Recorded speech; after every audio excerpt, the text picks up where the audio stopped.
Journalistes incarcérés, journalistes assassinés, les voix des sans-voix tuées, tout ça doit changer.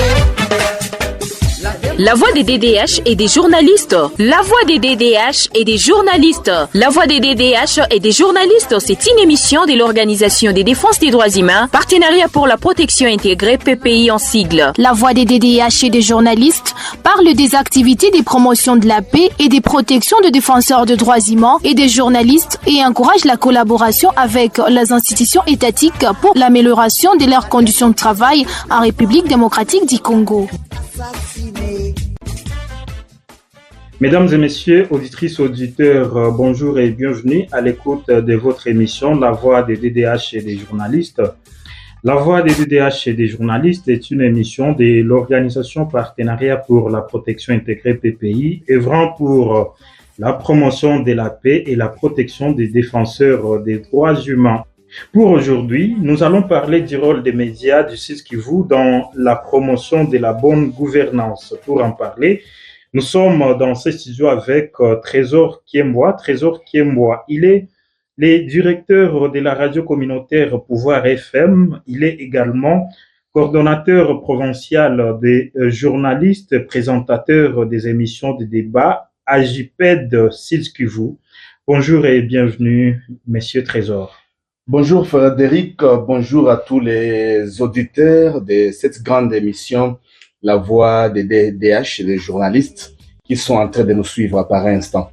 Merci beaucoup d'avoir accepté notre invitation, cher Trésor. Et sans plus tarder, comment les médias ainsi que d'autres structures telles que la JPED œuvrent pour la promotion de la bonne gouvernance au Sud Kivu?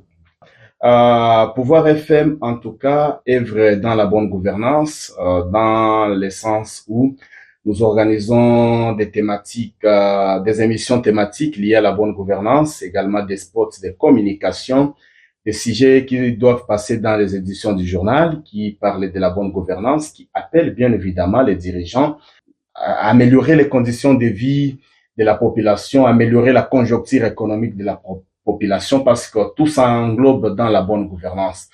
Frédéric, comme vous le savez, moi et vous, nous le savons tous avec les auditeurs qui sont en train de nous suivre par instant, la province Sud Kivu est l'une des provinces de la RDC qui est confrontée à de nombreux défis liés à la gouvernance.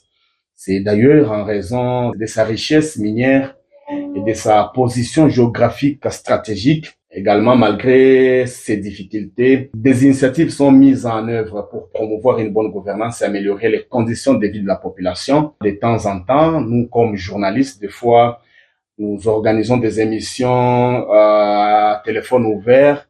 Les auditeurs nous appellent, estimant qu'il y a toujours des problèmes dans leurs entités respectives. Alors, nous ne devons pas croiser les bras, étant donné que la province, en tout cas, continue à faire face aux problèmes d'accès aux services sociaux de base, notamment l'accès à l'eau potable pose toujours problème à Bukavu, les routes urbaines, les routes des dessertes agricoles qui sont toujours dans un état de délabrement très avancé, l'éducation, la santé, de la gouvernance dans son ensemble. Et nous mettons l'approche bonne gouvernance dans nos programmes. En tout cas, nous nous engageons à suivre de près l'exécution du programme d'action annoncé par le gouvernement provincial lors de sa prise de fonction. Nous faisons en sorte que nous puissions continuer à éclaircir la population sur les secteurs clés annoncés par le gouvernement en place, les secteurs qui concernent la gouvernance et les secteurs qui concernent la mobilisation des recettes, les secteurs qui concernent les routes, les ressources minières et consorts. Nous suivons de près, nous appelons dans nos émissions des experts dans la bonne gouvernance qui essaient un peu d'évaluer la manière dont les gouvernants à tous les niveaux sont en train d'exécuter les programmes d'action nous annoncés lors de la campagne électorale. Et les journalistes en association, en synergie ou chacun dans son coin où il travaille, comment on peut, les journalistes peuvent intégrer cette approche bonne gouvernance dans leur production journalière et quotidienne? Je pense que les journalistes qui sont réunis dans des structures, dans un cadre approprié d'échange et qui de temps en temps échangent sur des questions d'actualité, des questions de développement au Sud Kivu, doivent normalement mettre l'approche bonne gouvernance dans toutes les rubriques de leur production, notamment ce qu'ils traitent comme question d'actualité, comme secteur, dans tout ce qu'ils sont en train de faire en synergie. Bon, c'est dans ce sens que je rappelle que l'Association des journalistes présentateurs des émissions de débat, AJPED Sud Kivu, organise plusieurs activités. À travers ces activités, nous essayons un peu de réfléchir sur les conditions de vie de la population. C'est notamment les journalistes qui sont réunis dans cette structure, dans ces cadres. Ils sont de temps en temps remis à niveau. Nous appelons des fois des doyens qui échangent avec la nouvelle génération dans la presse au Sud Kivu pour leur montrer la nécessité les choix également des sujets liés à la bonne gouvernance, les choix qu'ils doivent intégrer dans les émissions qu'ils organisent de temps en temps. Et voilà d'ailleurs de temps en temps pour évaluer si les journalistes ont bien maîtrisé les matières apprises. Nous organisons des émissions en synergie. Des émissions en synergie, une seule émission qui passe sur une radio, d'autres médias prennent les relais pour échanger avec, pour informer la population sur la manière dont le pays est en train d'être géré, la province qui est en train d'être gérée. Et voilà, de temps en temps, à travers notre structure, nous organisons également des descentes, des émissions publiques qui essaient un peu de communier avec la population qui vient s'exprimer également sur place avec les dirigeants sur les blocages de l'exécution du programme et puis sur les propositions que doivent intégrer les ministres pour qu'il y ait amélioration des conditions de vie de la population. Merci beaucoup, cher Trésor, pour ces éléments. On aimerait également savoir si, dans le travail des journalistes, il est possible d'œuvrer pour la bonne gouvernance ou pour le développement, sans faire ami avec les acteurs politiques, comme c'est devenu le cas où on voit beaucoup plus les journalistes communiquent beaucoup plus pour les politiques en lieu et place de traiter des sujets des sociétés tels que le manque d'eau, le manque d'infrastructures, routiers, logements, ainsi de suite. Voilà, vous savez, Frédéric, dans plusieurs médias de Bukavu, d'ailleurs je parle de mon média, de temps en temps j'essaie un peu d'organiser mensuellement une séance d'échange avec tous les journalistes, une séance d'échange avec les animateurs des différentes émissions pour leur récapituler tout ce que peut-être j'ai aussi appris des doyens ou des différents ateliers organisés par les organisations de défense des droits humains. Parce que c'est un élément très important, parce que de temps en temps, certains journalistes quittent fraîchement l'université, les instituts supérieurs, les centres de formation. Et si vous ne prenez pas le temps pour échanger avec eux par rapport à la production, par rapport à la façon dont ils doivent se comporter devant les politiques, vous savez, les politiques aiment toujours qu'on fasse leur propagande. Surtout que nous sommes dans une région où la politique paie plus. Tout le monde veut être député, tout le monde veut qu'il y ait son journaliste, qu'il ait un journaliste qui est considéré comme son chargé de communication. Et des fois, il t'impose même à faire un culte de personnalité. Et quand tu commences à faire un culte de personnalité, tu n'es plus journaliste, tu ne respectes plus les codes d'éthique et déontologie du journaliste. Et voilà, je tiens peut-être à rappeler que plusieurs médias organisent de temps en temps des séances de remise à niveau. Mais on devrait interpeller plus l'UNPC à organiser aussi des séances pareilles. Parce qu'il y a des journalistes désormais qui communiquent pour les politiques.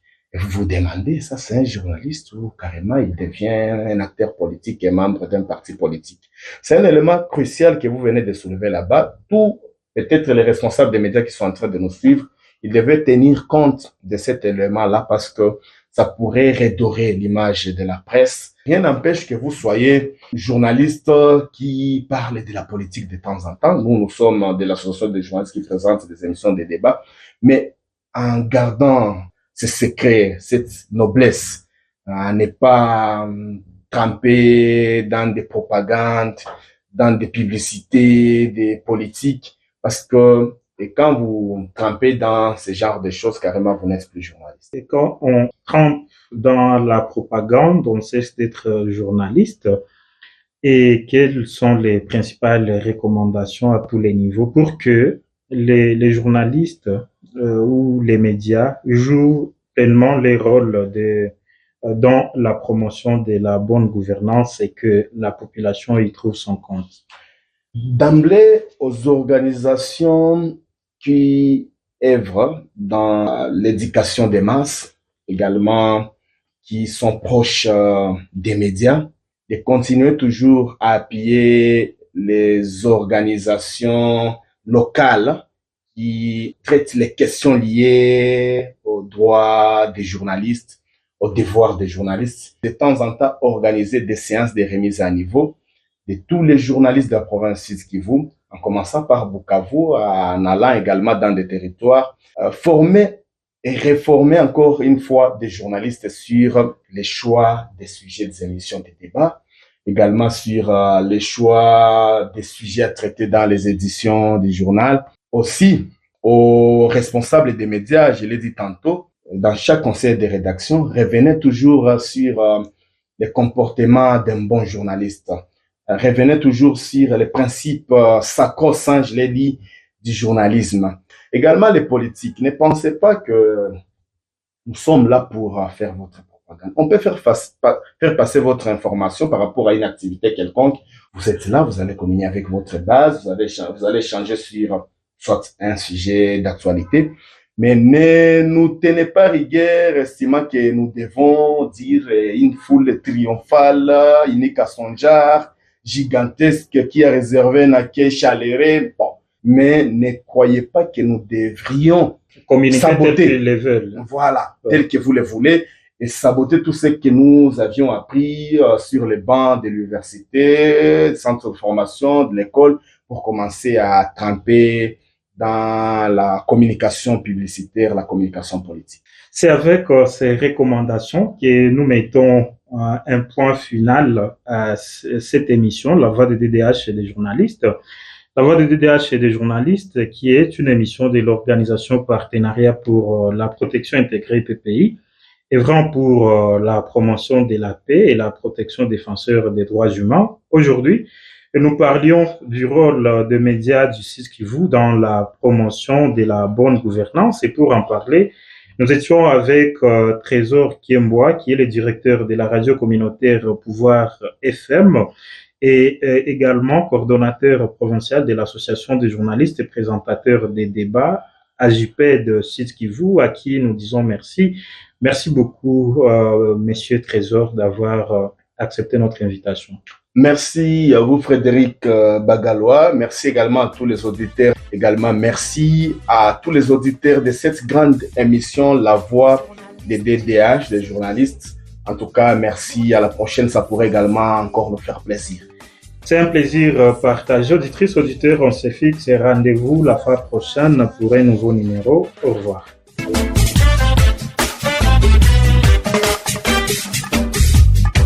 Cette émission est réalisée avec l'appui technique d'Internews dans le cadre du projet Protéger la liberté d'informer en République démocratique du Congo Produire, financé par la coopération suisse. Journalistes incarcérés, journalistes assassinés, les voix des sans-voix tuées, tout ça doit changer.